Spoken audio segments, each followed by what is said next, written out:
part of spiritual development is to recognize the satanic tendencies that characterize you and to fully wrestle with them and to integrate them. That's the thing. It's not so much to cast them away, it's to transmute them.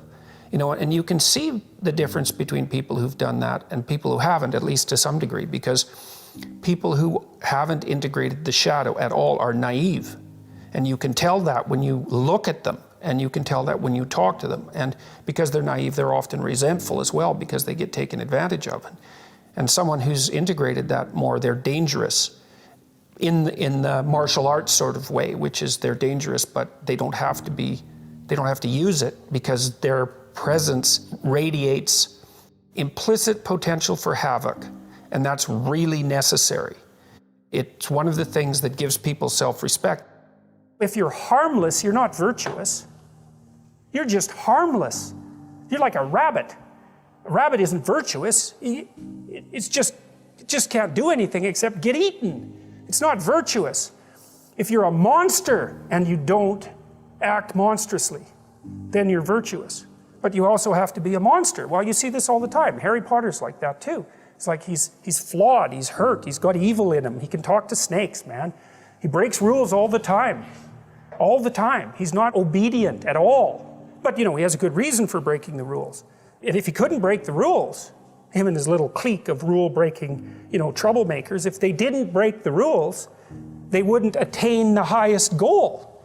So it's very peculiar, but it's a very, very, very, very common mythological notion. You know, the hero has to be a monster, but a controlled monster. Batman is like that, you know. I mean, it's everywhere. It's the story you always hear. If you're going to be a fighter, you have to want to win. And you have to want to hurt people. I mean, not for the sake of hurting them. That's what makes you different than an evil person. But you have to have that capacity. You have to develop that. And you know, that's the step on the way to enlightenment, weirdly enough, because that isn't what people think. People have been fed this diet of pablum, rights and impulsive freedom for so long. There's just an absolute starvation for the other side of the story. There are no rights, technically speaking, without responsibilities. And all we've had for 60 years is a dialogue about rights. Well, that leaves a hole on the other side of the story. And it's a hole that's in people's hearts, essentially. Because responsibility, well, perhaps that's not more important than rights. Like I said, they're part and parcel of the same formula. But it's in responsibility that most people find the meaning that sustains them through life. It's not in happiness. It's not in impulsive pleasure. Those things blow away at the first ill wind. But to adopt the responsibility for your own well-being and to try to put your family together and to try to serve your community and to try to seek for eternal truths and to live them, that's the sort of thing that can ground you in your life enough so that you can withstand the difficulty of life. And when you tell people that, especially when you include yourself in the audience, let's say, and you're not finger waving from above, then everyone knows that it's true. There's been this attempt to identify masculine competence and power, let's say, but mostly competence with tyranny. And that's very, very hard on young men. It's also hard on young women, for that matter. But it's very helpful for people to hear that they should make themselves competent and dangerous and take their proper place in the world, because it's the alternative to being weak. And weak is not good. The people who shoot up the high schools, they're weak. They're weak. And life is a very difficult process, and you're not prepared for it unless you have the capacity to be dangerous. That doesn't mean that you should be cruel. It doesn't mean any of that. There's a statement in the New Testament, the meek shall inherit the earth. But the meek isn't well translated. It means something more like, those who have swords and know how to use them but keep them sheathed will inherit the world.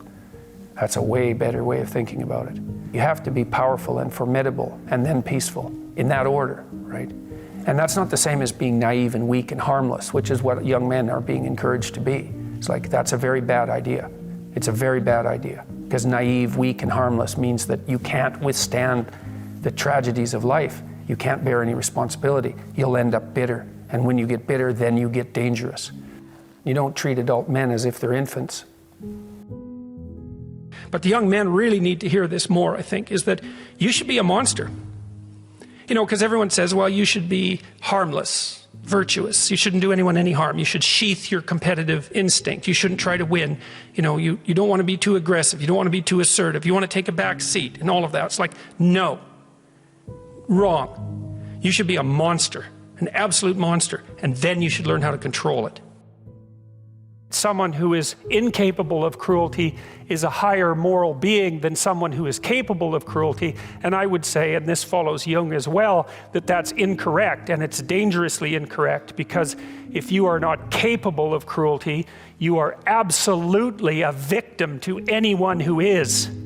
And so part of the reason that people go watch anti-heroes and villains is because there's a part of them crying out for the incorporation of the monster within them, which is what gives them strength of character and self-respect, because it's impossible to respect yourself until you grow teeth.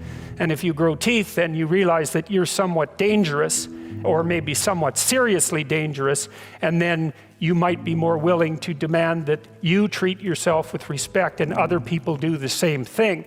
And so that doesn't mean that being cruel is better than not being cruel. What it means is that being able to be cruel and then not being cruel is better than not being able to be cruel. Because in the first case, you're nothing but weak and naive.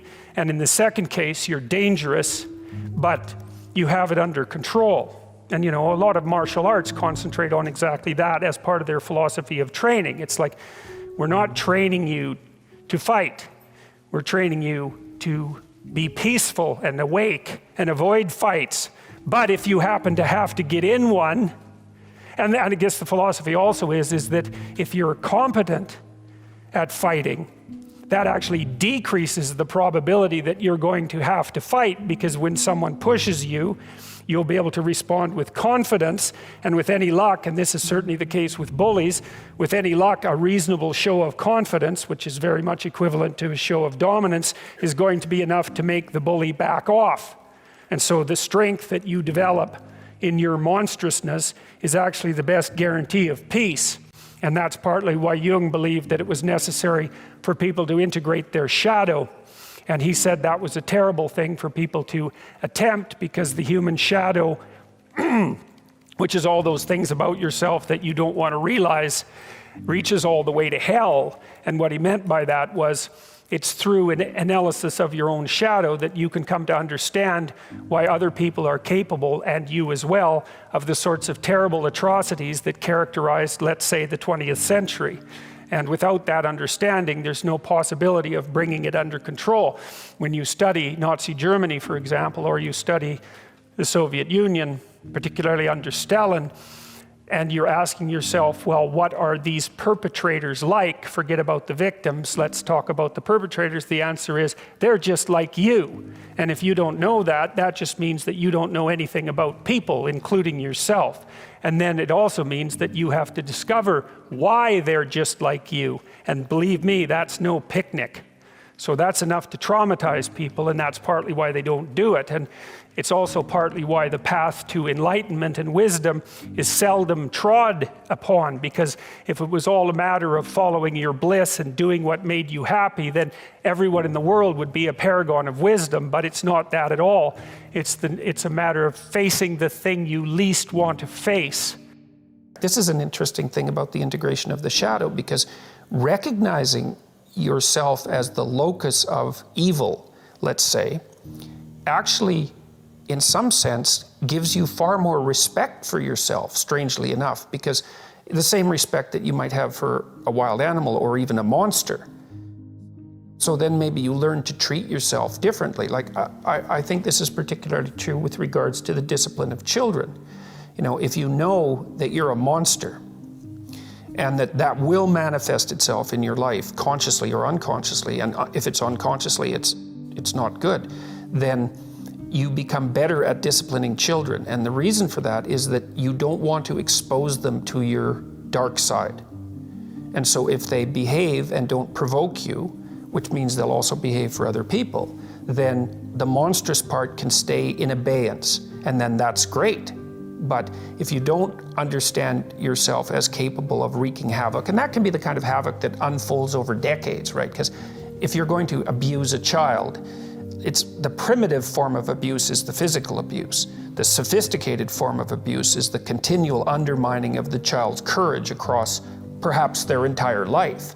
And that there's a terribly monstrous element to that. And if you're not respected properly by the child, say, you will absolutely take revenge on them. And, you know, in some sense, that's the whole Freudian psychoanalytic story. It's not all of it, but you either have that or it has you. Those are the options.